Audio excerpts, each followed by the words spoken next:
Hello friends, welcome back to my channel Faizan classes. दोस्तों, आज हम इस वीडियो में किसले हिंदी क्लास 10th का जो है उसका अध्याय 10 ईर्ष्या तू न गई मेरे मन से, जिसकी विधान निबंध है। तो आज हम इस चैप्टर के महत्वपूर्ण प्रश्नों उत्तर को करेंगे। तो आपसे आग्रह है कि आप इसे पूरा लास्ट तक ज़रूर देखें। सबसे पहले हम इसके लघु प्रश्नोत्तर को करेंगे, फिर उसके बाद इसके महत्वपूर्ण वस्तुनिष्ठ प्रश्नोत्तर को देखेंगे। तो आइए दोस्तों, वीडियो स्टार्ट करते हैं। तो ईर्ष्या तू न गई मेरे मन से, इनके जो रचनाकार हैं वो हैं रामधारी सिंह दिनकर। तो सबसे पहले हम इसके लघु प्रश्नोत्तर का पहला सवाल देखते हैं कि ईर्ष्यालु से बचने का क्या उपाय है। इसका उत्तर है कि ईर्ष्यालु से बचना मानसिक अनुशासन है। ईर्ष्यालु व्यक्ति को दूसरे के बारे में फालतू बातें छोड़ने की आदत डालनी चाहिए। उसे ईर्ष्या छोड़कर रचनात्मक कार्य करना चाहिए, यानी कि उसे दूसरों की निंदा करना, दूसरों से कल्पना करना छोड़ना चाहिए। उसके बाद दूसरा सवाल है कि ईर्ष्या को अनोखा वरदान क्यों कहा गया है। तो इसका उत्तर है कि ईर्ष्या को अनोखा वरदान इसलिए कहा गया है कि जिस मनुष्य में ईर्ष्या घर बना लेती है वह उन चीज़ों से आनंद नहीं उठाता जो उसके पास मौजूद है, बल्कि उन वस्तुओं से दुख उठाता है जो दूसरों के पास है। उसके मन में अपनी वस्तु से संतुष्ट नहीं है। संतोष यानी कि उसके पास जितने चीज़ हैं उससे उसको सब्र हासिल नहीं है।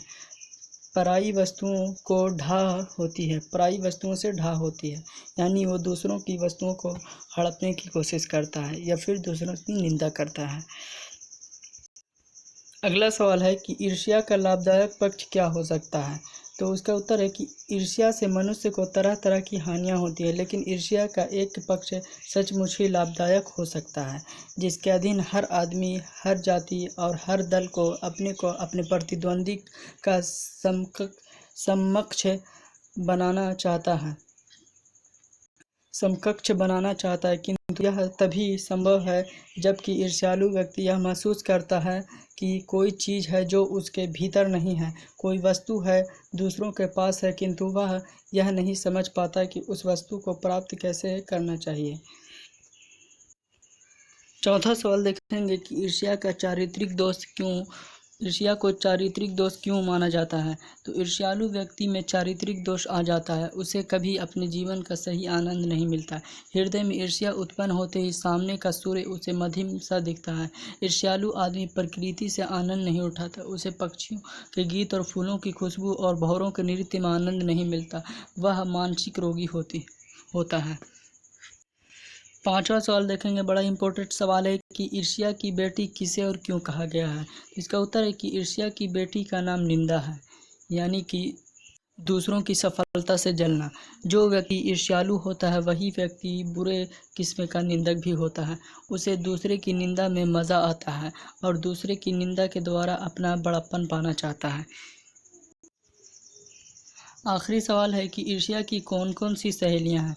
तो ईर्ष्या की जो सहेलियां हैं, इसका उत्तर है कि निंदा करना, जलन, डाह, अवसाद, उदासीनता ईर्ष्या की सहेलियां हैं। ईर्ष्यालु व्यक्ति में मानसिक संयम और अनुशासन का अभाव होता है। तो ये था इसका लघु प्रश्नोत्तर। अब हम इसके वस्तुनिष्ठ प्रश्नोत्तर को देखते हैं। वस्तुनिष्ठ प्रश्नोत्तर में जो पहला सवाल है वो ये कि रामधारी सिंह दिनकर का जन्म कहाँ हुआ। तो उनका जन्म जो है वो बिहार में हुआ है। दूसरा सवाल है कि वकील साहब ईर्ष्यालु हैं। ऑप्शन ए बिल्कुल राइट आंसर होगा। तीसरा सवाल देखेंगे कि निंदा है। तो निंदा जो है वो ईर्ष्या की बड़ी बेटी का नाम है। अगला सवाल है कि रामधारी सिंह दिनकर द्वारा रचित पाठ है। तो ईर्ष्या तू न गई मेरे मन से। ऑप्शन ए बिल्कुल राइट आंसर होगा। पांचवा सवाल देखेंगे कि मूल रूप से रामधारी सिंह दिनकर हैं। तो ये मूल रूप से कवि हैं। छठा सवाल है कि तुम्हारी निंदा वही करेगा जिसकी तुमने भलाई की है। यह पंक्ति है। तो यह पंक्ति जो है ईश्वर चंद्र विद्यासागर की है। तो ऑप्शन बी बिल्कुल राइट आंसर होगा।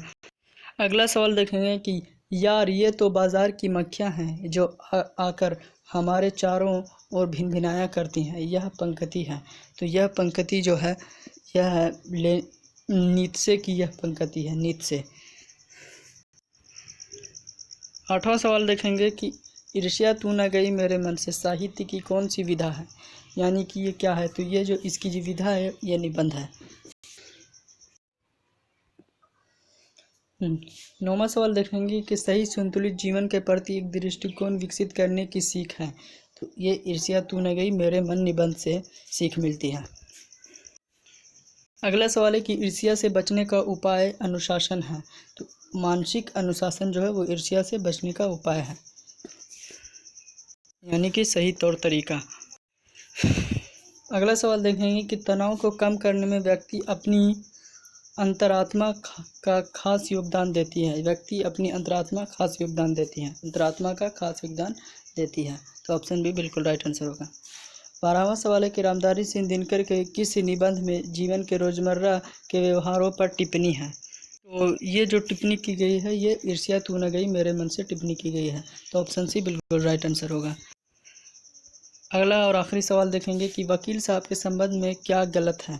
तो वे सुखी हैं। ऑप्शन डी बिल्कुल राइट आंसर, क्योंकि वे सुखी नहीं हैं। उनके पास सभी कुछ है लेकिन फिर भी वे सुखी नहीं हैं। वो जो बगल का बीमा एजेंट एक अमीर आदमी है उससे वे हमेशा जला करते हैं, जबकि उनके पास सभी चीज़ है लेकिन वे सुखी नहीं है। तो इसमें पूछ रहा है कि गलत क्या है, तो गलत ऑप्शन डी हो जाएगा। जबकि उनके पास सभी कुछ है, खाने पीने से अच्छे हैं, बाल बच्चों से भरा पूरा परिवार है, पत्नी भी अत्यंत मृदुभाषणी है, लेकिन उसके अलावा भी क्या है, वे खुश नहीं हैं। तो दोस्तों ये था आज का वीडियो। उम्मीद करता हूँ कि वीडियो आपको अच्छा लगा होगा। अगर अच्छा लगा तो इसे लाइक कीजिए, दोस्तों के पास शेयर कीजिए, और ऐसे ही वीडियोस देखने के लिए हमारे चैनल फैज़ान क्लासेज को सब्सक्राइब कीजिए। तब तक के लिए मिलते हैं अगली वीडियो में। जय हिंद।